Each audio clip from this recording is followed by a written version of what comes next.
Nallakunta old రామాలయంలో నిర్వహించిన నవచండీ యాగంలో సిపి సజ్జనార్ సతీ సమేతంగా పాల్గొన్నారు.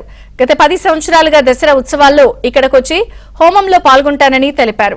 రాష్ట్రం సుభిక్షంగా సంతోషంగా ఉండాలని, ప్రజలకు ఏ కష్టం రాకుండా చూడాలని అమ్మవారిని కోరుకున్నానన్నారు.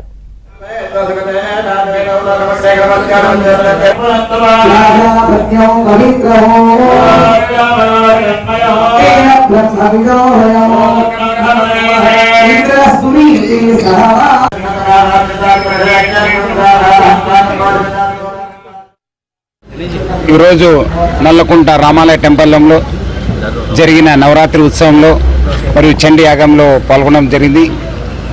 మన అనంతచారి గురుజీ గారి నేతృత్వంలో ఇదంతా నవరాత్రి కార్యక్రమం జరిగింది. చాలా బాగా జరిగిందని తెలిసింది. నేను కూడా టెంపుల్కి దాదాపు 10 సంవత్సరాల నుంచి జరిగిన ప్రతి ఉత్సవం కూడా పాల్గొంటున్నారు. ఈ సంవత్సరం కూడా అమ్మవారి ఆశీర్వాదము అందరిపైన ఉండాలి. రాష్ట్ర ప్రజలు, ముఖ్యంగా మన హైదరాబాద్ ప్రజలు బాగుండాలి, సుఖశాంతితో ఉండాలని చెప్పి నేను కోరడం జరిగింది. అదేవిధంగా అనంతచారి గారు కూడా చాలా బాగా చేశారు పూజ. దాదాపు ఉదయం నుంచి ఈ కార్యక్రమంలో చేస్తూ చండీ యాగం పూర్ణాహుతి కార్యక్రమం కూడా నేను పాల్గొన్నాను. సో వాళ్ళు కూడా అందరి కోసం కూడా ప్రార్థించడం జరిగింది. సో ప్రజలు కూడా అందరూ కూడా ఈ దసరా పండుగ శుభాకాంక్షలు. అందరూ కూడా ఈ సంవత్సరం బాగుండాలని చెప్పి నేను కోరుతున్నాను.